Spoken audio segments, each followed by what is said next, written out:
Ninguém, institucionalmente, fala nada. Uma mulher traz alguns copos de suco, deixa sobre a mesa. Lá eles ficam. São aqueles tipo Guaravita, Bel Sabor. Aqueles que são oferecidos na cadeia. Agora eu vi a tranca de perto. Tem gente apressada, querendo ir para o trabalho. Já outros só querem sair dali. Enquanto isso, o silêncio institucional é ensurdecedor. Não há núcleos especializados de apoio, embora haja serviço social e psicólogo. Sério, não tem coisa nenhuma. Não queria ser recebido com flores, mas também não consigo entender a funcionalidade daquilo ali. Enfim, fui chamado. Assinei a folha, coloquei o dedo no leitor biométrico e só. Atestei a minha ressocialização com gestos dóceis e sem uma palavra sequer. O processo de domesticação aconteceu numa boa. Assina, toma ciência da nova data e tchau. Não vi um programa audiovisual, uma sala de leitura, um espaço de acesso à internet, lugar para ouvir alguma música, algum espaço de cidadania. Alguém para provocar o agregador. Olha, estamos aqui juntos, mas existe um sentido. Dá vontade de gritar naquela sala. Sei lá. Encontrei alguns amigos. Papeamos, sonhamos, propomos projetos. Vê se alguém ali quer saber disso. Ouvir, apoiar. Portal da criatividade, sabe? No máximo é congresso, palestra, artigo. E seguimos nós ali, assinando e indo embora. Desde o início da pena, só ouço falar que preso não presta. E no mais, segue tudo normal. Ainda dizem que sou ressocializado, mas aí eu pergunto, por quem? Como assim? Já observaram os órgãos responsáveis pela ressocialização e como eles se relacionam com o preso? Não? Pois vejam. Perceberão que não se trata de ressocialização, mas de sorte e sobrevivência. É isso. Quem vai ali e assina, sobreviveu até a próxima assinatura, pois sobre gerar expectativas e planos, ali é um péssimo lugar. Mas não liga não, tá no fim da pena. Entre os sobreviventes, encontramos a força da vida, apesar do rito de anulação. Sigamos sendo ressocializados.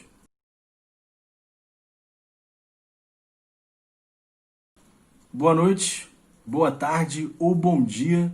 Esse é o nosso quadro Aspectos Vivos e Técnicos da Execução Penal.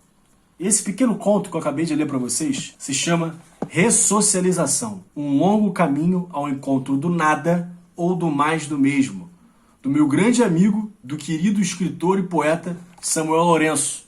Esse conto é desse livro aqui, Além das Grades, que foi lançado em 2018, e foi assim, gente, um sucesso. 25 de outubro de 2018, eu tenho aqui a assinatura dele no dia do lançamento. Esse conto está digitalizado e disposto pra gente lá no nosso link da bio. E hoje o nosso assunto aqui é sobre progressão de regime. A gente falou bastante no nosso primeiro vídeo sobre questões legais da pena, o que seria o castigo legal no Brasil. E agora a gente vai começar a lidar com algumas questões técnicas, pequenas, pílulas, mas que começam a ajudar a gente a nortear o que a gente tem para discutir a nível técnico, mas principalmente vivo na execução penal. Pois bem, quando a gente fala em progressão de regime, a gente basicamente fala de duas coisas: requisitos objetivos e requisitos subjetivos. Quando a gente está falando sobre requisito objetivo e subjetivo na execução penal, basicamente o que nós estamos falando é do critério tempo, ou seja, por mais que o tempo não seja algo objetivo, né, e a própria pena de prisão sofra de total incapacidade de cumprir a sua taxatividade, a sua legalidade, justamente por lidar com uma sentença com algo que, bom, apesar de descrito como linear, parece que é contabilizável, parece que é mensurável, mas não é, que é o tempo. Afinal de contas, enquanto eu gravo esse vídeo aqui, eu estou no 5º minuto, no quase 30º segundo, mas cada um de vocês vai sentir esse tempo diferente. Assim também o é com o tempo da pena. Pois bem, mas nessa ficção, onde o tempo é algo objetivo, o critério objetivo na execução penal é exatamente isto: tempo de pena cumprido. Já o critério subjetivo vai estar falando também outra ficção, também de algo inconstitucional, que é saber determinar se a mente dessa pessoa está preparada, né, para voltar ao convívio em sociedade. Requisitos objetivos e requisitos subjetivos. O requisito subjetivo, via de regra, é o tal do bom comportamento, que por sua vez já deixa muito claro, afinal de contas, o que é execução penal no país.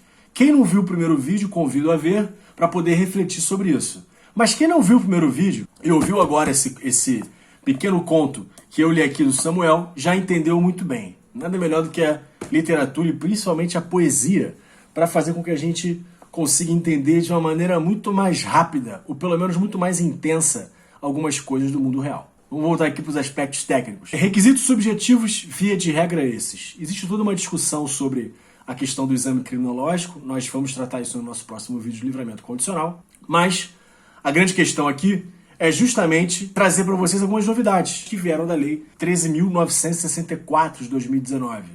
A famosa lei do pacote anticrime, né, daquele ex-ministro, que, enfim, por ser ex, já não está mais nesse governo.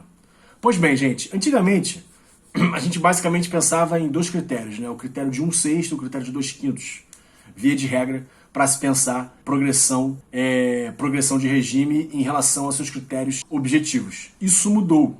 Agora a gente tem uma, digamos assim, escadinha percentual. Escadinha percentual essa que obedece a alguns critérios e subcritérios que eu vou passar aqui para vocês. Então, depois que eu apresentar isso, basicamente o nosso vídeo já termina, mas deem atenção a justamente essas questões percentuais, que elas ajudam bastante a gente a entender um pouco como é que está a nova dinâmica da progressão penal no Brasil. Crimes sem violência e sem ameaça, quando o condenado é primário, nós temos a necessidade de cumprimento de 16% da pena. Quando é reincidente, também num crime sem violência e sem ameaça, 20%. Beleza? 16% primário, 20% reincidente em crimes sem violência ou grave ameaça. Com violência e com grave ameaça, isso muda.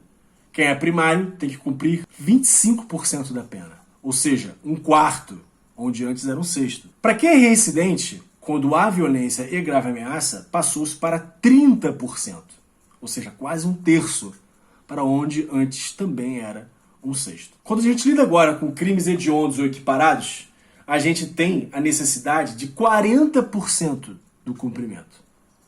E se houver morte, 50%. Detalhe, havendo morte nesse caso, é vedado o livramento condicional. Ponto do nosso próximo vídeo. Quando existe a reincidência em um crime hediondo ou equiparado, não havendo resultado morte, 60%. Vejam só que diferença. Havendo resultado morte, além da vedação e livramento condicional, como nós falamos, 70%. E antigamente a gente tinha aí 3/5. Além dessa escala que eu falei para vocês agora, de 16%, 20%, 25%, 30%, 40%, 50%, e depois 60% e 70%, nós temos a necessidade de 50% quando existe a condenação pelo comando individual coletivo de organização criminosa estruturada para a prática de crimes hediondos ou equiparados. E a gente está basicamente falando da criminalização do tráfico de drogas. Não porque só existe essa incidência nesse critério nas tipicidades do direito penal. Porém, como nós sabemos que a atividade policial se dá via de regra por flagrante e os flagrantes se dão via de regra em pessoas pobres, e quando eu falo em crime hediondo equiparado, eu não estou falando de roubo, eu não estou falando de furto. Eu só posso estar falando de tráfico de drogas. Então vejam bem o impacto que isto causa no duto comum do sistema penal brasileiro. Leia-se jovens negros, jovens pobres. No caso de milícia privada, a vulga milícia, também se dá nessa mesma perspectiva, com a perspectiva de 50%. Eu ouvi outro dia que, não, que bom que ficou assim, porque agora está mais fácil de aprender o cálculo. Por favor, né? Por favor. Nada a ver, gente. Mais critérios, mais difícil. Antes existiam critérios, menos critérios, mas não tinha percentagem. Então, de alguma maneira, isso era mal comunicado para as pessoas. Mas não tem nada a ver, tá?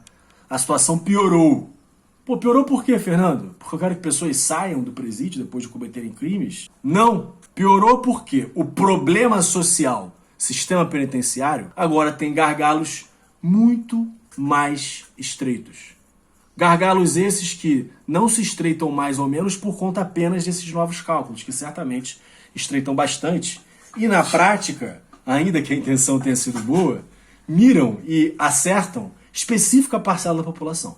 Uma outra questão é que isso demonstra pra gente como uma mudança específica em uma legislação de execução penal traz pra gente resultados sociológicos, resultados políticos, resultados que podem ser medidos pela sociologia e pela antropologia, que trazem realidades que se distanciam completamente da própria ideia de fundamento da pena, ou seja, em busca de uma harmonização social, né? Por mais que a gente possa aqui fazer um grande debate sobre o quão problemático é se falar em harmonização social, a gente pode partir de um princípio aqui básico que seja algo bom, sem querer problematizar esse termo. Mas como isso aí só causa mais violência, só causa mais problemas, só causa mais gasto público, só causa mais sofrimento, mais uma vez, para uma parcela específica da população. Esse foi o nosso vídeo, nosso segundo vídeo da nossa série, Aspectos Vivos e Técnicos da Execução Penal. E hoje eu trouxe para vocês um pequeno conto desse livro aqui, além das grades, e um pouco das novidades na progressão de regime. No nosso próximo vídeo, nós falaremos sobre livramento condicional, lembrando para o próximo vídeo que livramento condicional está vedado quando existe o resultado morte em crimes hediondos ou equiparados, seja a pessoa primária, seja a pessoa reincidente. Essa vedação, ela é altamente importante de ser falada, porque o livramento condicional é algo imprescindível de ser tratado, porque comunica exatamente com o quê? Com o ápice da ideia de progressividade da execução penal no país. Quer saber um pouco mais disso? Volta no nosso primeiro vídeo, tá bom? Muito obrigado, sigam nossas páginas, sigam nossos canais, curtam, compartilhem e principalmente interajam com o nosso conteúdo para ele ficar melhor e também mais bem direcionado para vocês. Muito obrigado.